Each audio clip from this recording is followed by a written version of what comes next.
Esta ha sido una semana de mucha... Dios ha hablado mucho a mi corazón. Estoy planeando próximamente tener una noche de cine aquí. Tenemos una buena pantalla, tenemos un buen sonido y tenemos clima, entonces nada nos estorba. Ponemos palomitas y todo. Porque estuve viendo una película de esas veces que no tienes nada que hacer, raramente. Mi esposa y Aarón no andaban en casa de los suegros y yo llegué temprano a la casa y me puse, dije, a ver, que voy a aprovechar. Y me puse a ver qué ver, ya de esas que te tardas más en escoger la película que en ver la película. Y me topé con una película que se llama Bonhoeffer. No trates de aprendértelo todo, ¿verdad? Pero Bonhoeffer. Tú dirás, ¿qué significa eso? Es el apellido de una persona. Es un pastor, un teólogo alemán que se llama Dietrich Bonhoeffer. Hay libros de él, es autor de libros, hay libros biográficos. Y la particularidad de él es que a él le toca, pues, pastorear y hablar y defender la verdad de la palabra de Dios en medio del tiempo del Tercer Reich, ¿verdad? Del régimen comunista de Hitler, de todo el tiempo del nazismo. Y se ve en la película la transición, yo no sé si tú sabías esto, pero en Alemania hubo una transición de la iglesia cristiana a la iglesia nazista cristiana, donde hablaban de Hitler como el nuevo Cristo, ¿verdad? Y unas ondas acá medio extrañas. Entonces a él le toca defender la palabra, a él le toca levantarse desde el púlpito y decir, esto no es así, con las SS presentes en las predicaciones, con todo en contra, ¿verdad? Y yo la estaba viendo, yo estaba llorando de lo tocado que estaba de ver una vida, como te decía la semana pasada del hermano Wayne Myers, una vida que da fruto, una vida que tiene un porqué, que no nada más anda ahí, ¿verdad? Y vuelvo a lo mismo, todos estamos llamados a algo, algunos son más notorios que otros, pero no hay llamado pequeño y no hay propósito pequeño. Si tú estás aquí, tú tienes un propósito y recordarte lo que dice la palabra, ¿verdad? Versículo 4 de Jeremías 1, antes de que te formara en el vientre te conocí y antes que nacieras te santifiqué y te di por profeta a las naciones. Y yo dije, oh Señor, he aquí no sé hablar porque soy niño. Y él me dijo, no digas soy niño, porque a todo lo que te envíe irás y dirás lo que te mande. No temas delante de ellos, porque contigo estoy para librarte, dice el Señor. Y extendió el Señor su mano y tocó mi boca. Y dijo, he aquí he puesto mis palabras en tu boca. Escucha esta palabra, hasta ahí habíamos visto la semana pasada y vamos a ver algo nuevo. Dice, mira que te he puesto en este día sobre naciones y sobre reinos, para arrancar y para destruir, para arruinar y para derribar, para edificar y para plantar. Fíjate qué curioso, dice, te he puesto para arrancar y destruir. ¿Cuál es tu llamado? Arrancar y destruir. Se oye muy extraño, ¿no? Se oye como que raro. ¿Para qué te llamó Dios? Para arruinar y para derribar. Y al final dice, para edificar y para plantar. Y yo estaba viendo esta película y estaba viendo todo lo que está en las noticias, ¿verdad? Estamos viviendo lo que se le puede llamar tiempos de convulsión, tiempos difíciles. Sí, el conflicto en Rusia, ¿verdad? El conflicto ahí con Israel y Gaza, todo el movimiento político que hay ahorita en Estados Unidos hacia los hispanos, ¿verdad? Yo sé que muchos están diciendo, ¿qué onda con Trump, verdad? Y se molestan. Y a la vez que está extraño, porque a la vez que pues le está yendo mal a nuestros hermanos latinos, es el único presidente de los últimos que se ha levantado a decir, ¿sabes qué? Se va a procurar la vida, se va a ir en contra de las clínicas de aborto, se va a cortar el suministro para esto, se va a defender la enseñanza de un solo género, ¿verdad? Bueno, de dos géneros, de una familia conforme al diseño de Dios. Nos vamos a ir en contra de muchas cosas y hay cambios, hay todo un movimiento. Y obviamente todo este movimiento, quieras que no, nos va a afectar a la iglesia. La iglesia, estamos en medio del mundo. Jesús dijo, ustedes no son del mundo, pero están en el mundo. Y de alguna manera nos vamos a ver afectados. ¿Cuál es nuestra fe? Que Cristo está por encima de todo cambio. Cristo está por encima de la economía. Cristo está por encima de los migrantes, de las leyes de migración, de todo movimiento. Pero viendo la película, ¿verdad? Y viendo hacia dónde vamos y viendo lo que dice la Escritura. Porque la Escritura dice, tal vez no nos toca a nuestra generación, pero la Escritura dice que la maldad va a aumentar. Eso está en Mateo 24.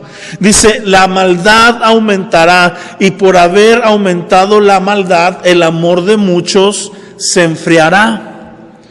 ¿Y cuál es el amor que se va a enfriar?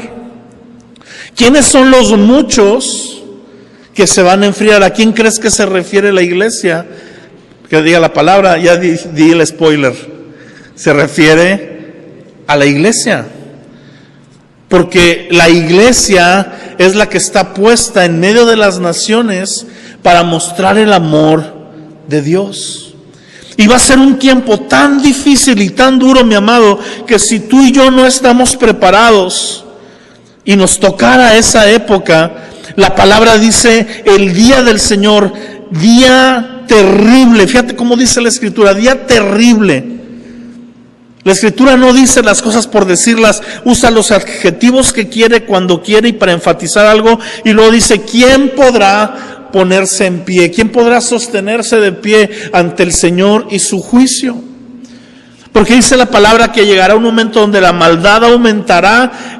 El Señor en su gracia y misericordia retarda su juicio, permite que ciertas cosas avancen para que sean más los que alcancen a escuchar su palabra, a arrepentirse, así dice el apóstol Pedro. El apóstol Pedro en su carta dice, hay muchos que se burlan diciendo, ¿dónde está aquel que prometió venir de nuevo? ¿Dónde está el Señor y su regreso? Ya pasó mucho tiempo y no ha regresado. Y se burlaban en primera y segunda de Pedro, que estamos hablando 30, 40 años después de la ascensión de Cristo. Hoy en día estamos en una de las generaciones más complicadas en cuanto al mensaje en contra de Dios. Las estadísticas son alarmantes. Más del 40%, entre el 40 y el 60% de la generación nueva de los jóvenes menores entre 16 años ya no creen que exista un Dios. Fíjate, eso es terrible. Ya no consideran que exista, ya creen solamente en la ciencia. Y déjame decirte, la ciencia no está peleada con la fe. De hecho, van de la mano. Los grandes pensadores, los grandes científicos, hombres como Pascal, como Fleming, ¿verdad?, que trajeron revoluciones en su tiempo en el campo de la ciencia, curiosamente eran hombres temerosos de Dios. Pero vemos este cuadro donde esta generación se está perdiendo y la generación que está en medio, que pudiéramos ser algunos de nosotros, algunos están siendo llevados por la corriente de este mundo. Algunos que sí creían han dejado de creer. El amor se está enfriando. Y yo me puse a pensar eso, me puse a ver este cuadro, ¿verdad? Me llama la atención durante la película. Te estoy diciendo para que te piques y si no la pongo tú la busques. Está ahí en plataformas, no tiene ningún costo y no me pagaron a mí por hacer la propaganda. Pero me llama la atención cómo de repente, después de un sermón, después de una predicación de uno de los clérigos de ese tiempo que fue también valiente, que se paró en la brecha, acabándose el sermón, están en su casa cenando y están contando el tiempo porque ya saben que en minutos van a llegar por ellos. Y dicho y hecho, llegan el ejército, entra a la casa, se lo llevan al papá, al pastor, se tiene que despedir de su esposa, de su hijo, ya sabes el cuadro, papá, no te vayas, pues me tengo que ir, ¿verdad? Y él sabe que ya jamás va a regresar. Él sabe que no va a que le digan, muy mal usted por andar diciendo eso, no, él sabe que va a afrontar la muerte. Y aún en medio de eso dio el discurso, y aún en medio de eso se mantiene fiel. Hay dos generaciones, la generación que va a permitir que su amor se enfríe y la generación que va a permanecer fiel. Y mi pregunta el día de hoy es, si nos tocara a nosotros, si viviéramos nosotros eso, si fuera una transición de ese modo, ¿en cuál de los dos lados estaríamos?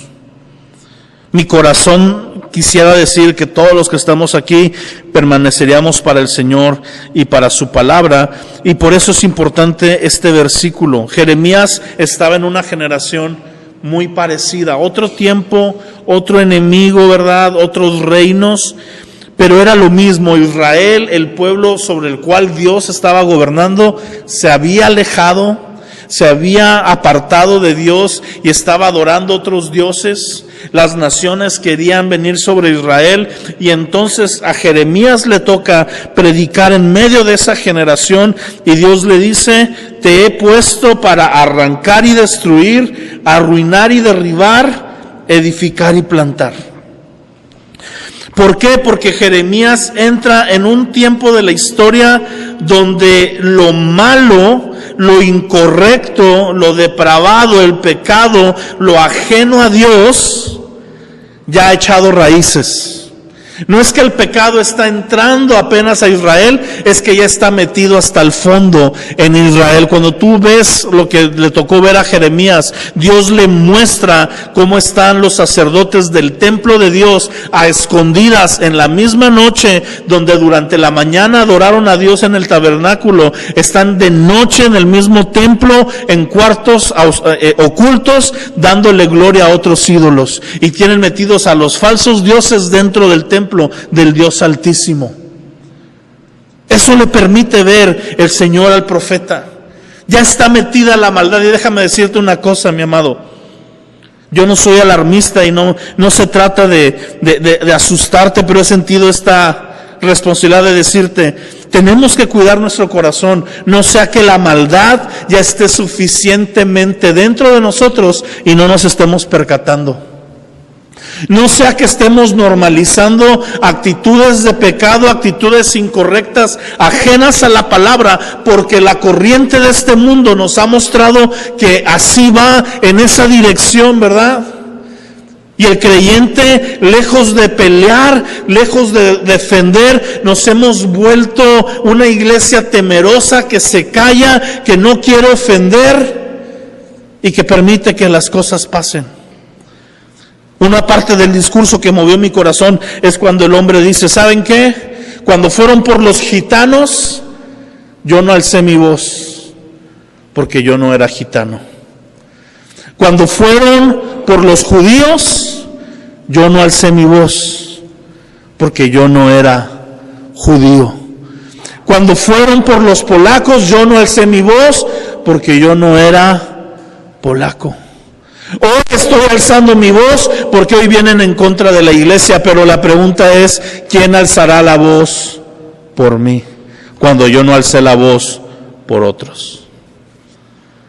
Mi amado, si tú y yo no nos paramos delante de Dios y del pueblo y somos fieles con Dios por un lado, pero también resistimos a la maldad que está habiendo, nos hacemos cómplices del avance de la maldad. Este pastor dijo una frase también muy célebre que dice: lo único que necesita el mal para triunfar es que los hombres buenos no hagan nada. Eso es lo que necesita el mal para avanzar. No necesita propaganda, necesita que los que pueden hacer algo no lo hagan. Y Cristo nos ha mandado a ser una iglesia fiel, una iglesia que se va a tener que levantar en esta generación y va a tener que arrancar y destruir principios que se están metiendo. A muchos de ustedes que tienen niños pequeños o van a tener hijos, les va a tocar arrancar la ideología del múltiple género, arrancar la ideología de una familia de hombre con hombre, mujer con mujer. Arrancar la ideología de que tú puedes sentirte lo que tú quieras, puedes ser un caballo en el cuerpo de una persona y se te deben respetar y se te debe aplaudir. Te va a tocar ir en contra de eso y educar a tus hijos para eso. Algunos ya tienen hijos grandes, ya no les tocó ese reto, pero siguen habiendo nietos y sigue habiendo sobrinos y sigue habiendo de todo, ¿me explico? La iglesia hoy se tiene que parar y decir, ya basta, no me di cuenta cuando entró, o sí me di cuenta y mi pecado fue quedarme callado, arrepentirme y empezar a arrancar y a destruir. Tú dices, eso se oye muy bélico, como que no siento que sea la iglesia. La palabra dice en Juan, para esto vino el Hijo del Hombre, para destruir las obras del diablo. Y si para eso vino Jesús, la iglesia está para lo mismo.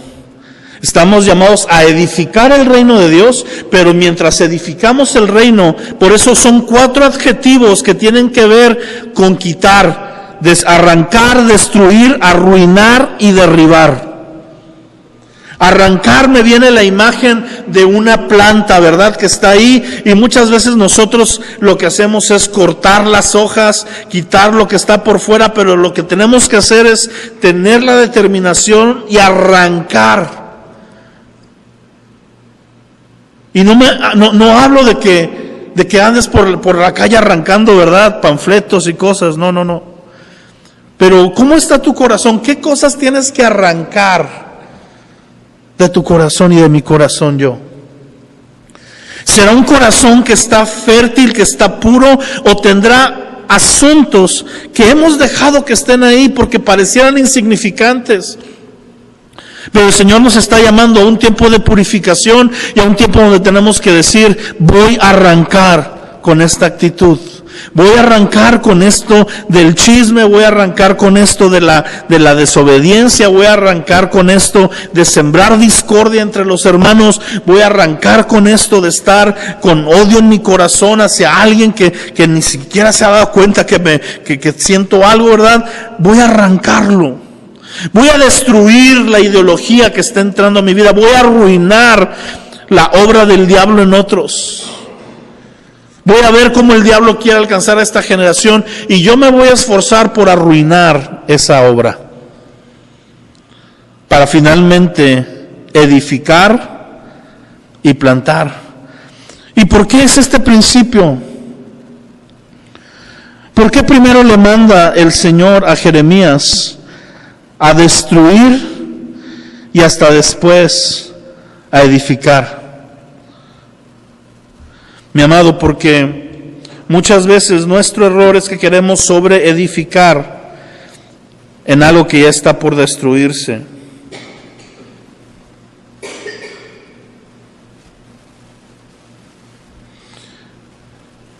Acompáñame ahora a Jeremías 2, nada más un capítulo más.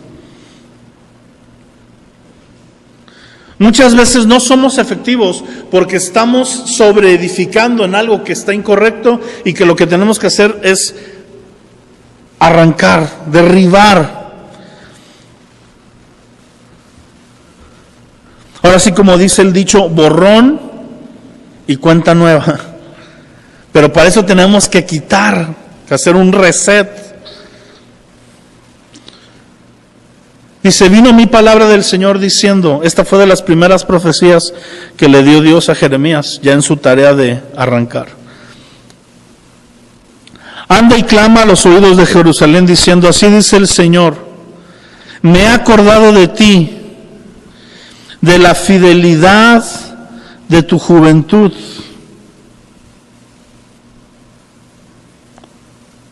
del amor de tu desposorio cuando andabas en pos de mí en el desierto y en tierra no sembrada. Santo era Israel al Señor, primicias de nuevos frutos. Todos los que te devoraban eran culpables y mal venía sobre ellos, dice el Señor. Está hablando de la primera época de Israel con Dios. Todos hemos tenido una época donde estamos apasionados con Dios, donde estamos caminando firmes, donde Dios acaba de tocar nuestro corazón, donde Dios acaba de hacer algo en nosotros. ¿Y sabes cuál es nuestro error? Dejar que eso se enfríe. El Señor Jesús le recrimina a la iglesia en Éfeso, en Apocalipsis, precisamente eso. Las mismas palabras, un poquito diferente, a la iglesia de Éfeso le dice: me estoy acordando y tengo presente delante de mí tus buenas obras. Tengo delante de mí que tú le echas ganas, que te esfuerzas, que has luchado contra los que se dicen apóstoles y no lo son, que te has mantenido firme, y parece que es un elogio a la iglesia. Y entonces la iglesia de Éfeso se empieza a sentir así como que, ¿ya ven? El Señor es maravilloso para aplacarnos.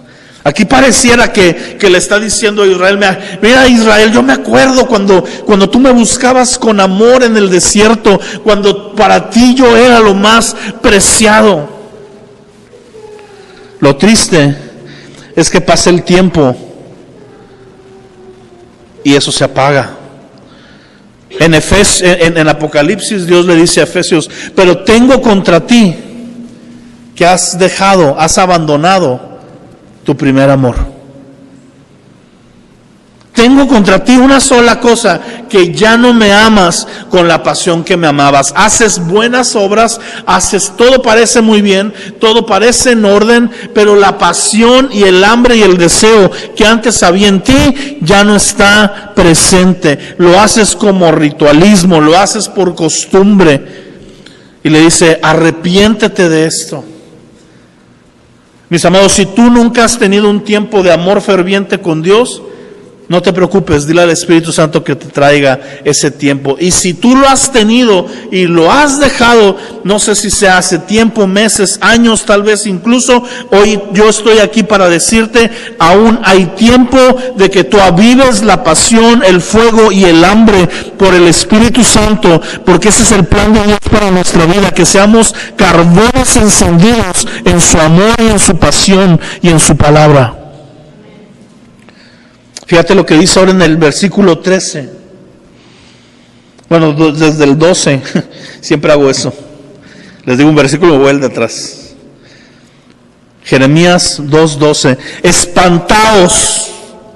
Espántense cielos sobre esto, horrorícense y estén desolados en gran manera, dijo el Señor.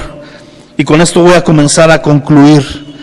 Dice: porque dos males ha hecho mi pueblo. ¿Sabes cómo se pierde el primer amor que habla en Efesios? Con esto que habla en Jeremías. Ha hecho dos males. ¿Cuántos males? Dos. No hizo 10, no hizo 20, no fueron 1000 males. Son dos cosas. Y la primera lleva a la segunda, así que yo diría una sola, pero no le voy a llevar la contraria a Jeremías.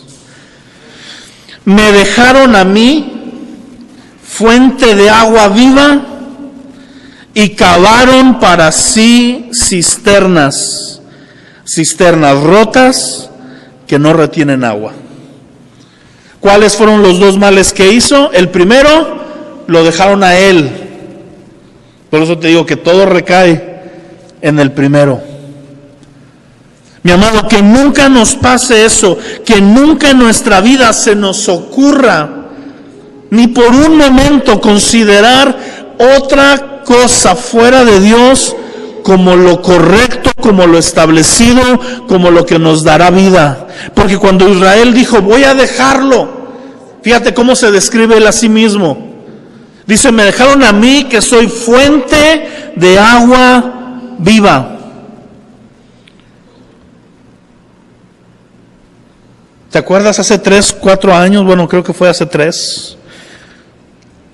Que me hubiera gustado tener una ferretería para volver millonario con tinacos. ¿Sí? Que hubo la escasez fuerte de agua, que no llovía nada. ¿Cómo estaba la tierra? ¿Cómo estaban los animales? ¿Cómo estaba el campo? ¿Cómo estábamos en las ciudades? ¿Sí? Los que tenían un tinaco tuvieron que poner 2. Los que tenían 2 tuvieron que poner 3. Nosotros que no teníamos pusimos. Porque no había agua. Y fue un tiempo. Después, gracias a Dios, han venido lluvias y como que se ha compuesto. Y hay una lucha, ¿verdad? Y siempre por el agua. Pero nos tocó ver un destello. Imagínate un tiempo de sequía como el que dice la palabra que vivió Israel en el tiempo de Elías, cuando por 3 años no hubo una sola gota de lluvia.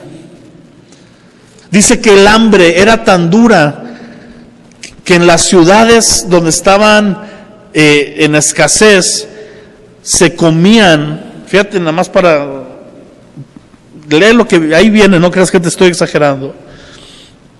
Dice que unas mujeres se levantaron enojadas en la mañana peleándose y fueron con el rey. El asunto que traían, ¿sabes cuál era? Que se habían puesto de acuerdo y habían dicho, como no tenemos que comer porque no hay agua, y porque no hay agua no hay plantas, y porque no hay plantas los animales no comen, y porque los animales no comen se mueren, y nosotros no tenemos ni fruta, ni plantas, ni trigo, ni animales, no tenemos nada que comer, pues nos pusimos de acuerdo porque las dos acabábamos de dar a luz y dijimos, hoy nos comemos a tu hijo y mañana nos comemos al mío. Imagínate esa junta. Imagínate que vas con la vecina. Vecina, le propongo algo. ¿Cómo ves si hoy hacemos bebé asado y mañana bebé al vapor? Y la mujer estaba enojada porque dijo, ayer nos comimos al mío y hoy no quiere sacar al suyo.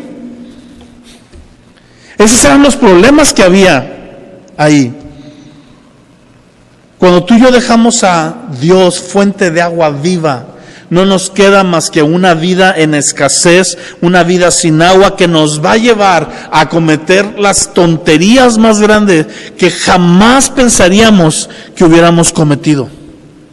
Yo he estado en situaciones de mi vida donde me he alejado un poco del Señor y digo, ¿cómo es que hice esto? Que yo sé que está mal, yo sé que es incorrecto y jamás lo hubiera hecho mientras hubiera estado encendido en pasión, pero me enfrié y me fue tan fácil dar ese paso. Y si eso me pasa a mí, creo que le pasa a todo creyente. Y el llamado es urgente. Vuelve a Dios, fuente de agua viva. No hay mayor fuente de agua viva que Él. Cuando está Jesús en el pozo, ahí en la ciudad, ¿verdad? Y hay una mujer sacando agua del pozo y viene Jesús a ponerle un 4 como siempre lo hacía con sus palabras, ¿verdad? Para sacar una verdad ahí oculta. Y viene y le dice a la mujer, mujer, ¿me das agua? Y la mujer que está sola a mediodía sacando el agua ella sola porque nadie le ayuda, porque tiene un pasado turbio, ¿verdad? Porque 7 hombres ha tenido, ¿verdad? Y con el que está no es ni siquiera su marido. Y están todos escandalizados. Y viene Jesús a mostrarle gracia y misericordia, pero viene con una propuesta. Mujer, ¿me das agua? Y la mujer le dice, ¿cómo te voy a dar agua, verdad?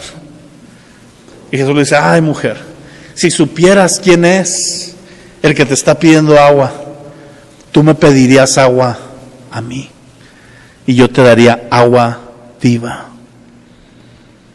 Mis amados, si supiéramos toda la bondad y misericordia que podemos encontrar en Cristo, no nos apartaríamos, pero en algún momento nos cae el engaño y nos autoengañamos y pensamos que podemos encontrar algo pequeño, bueno, fuera de Él, y no es así.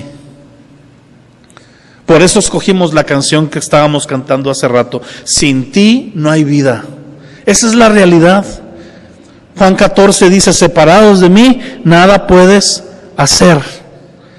Y luego Santiago dice, toda buena dádiva y todo don perfecto viene de lo alto, del Padre de las luces. Cuando tú juntas estas dos ideas, te das cuenta que no hay nada bueno fuera de Dios, porque todo lo que es bueno viene de Dios y separado de Él no hay nada.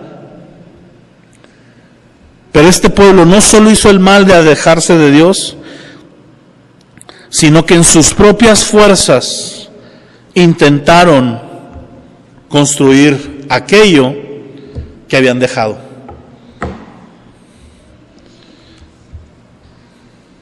Estábamos leyendo en la casa Génesis 1, cuando dice que Dios pone orden. Entonces, ¿cuándo dice eso, Abimael? Si tú lees eso, dice que la tierra estaba desordenada y vacía y que comenzó a llamar a la luz día, las tinieblas noche, las separó las aguas de la tierra y empezó a organizar todo. Estaba poniéndole orden, porque la tierra, cuando Dios no estaba manifestado en ella, estaba como estas vidas de cisternas, desordenadas y vacías, y lo que hace Dios es traer orden. Amén.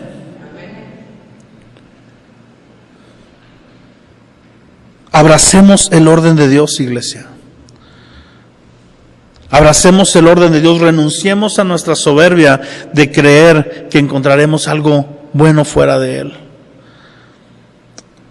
Y si tú has mantenido tu vida apasionada por Dios, con hambre por Dios, te felicito, manténla así, es un reto. La palabra nos dice que hay que mantener el fuego. Con eso comenzamos hablando este año, que este año era un año donde teníamos que mantener de inicio a fin el fuego. Porque yo me acuerdo cada palabra que les predico, no creas que la saco ahí de algo y ya se me olvida, no.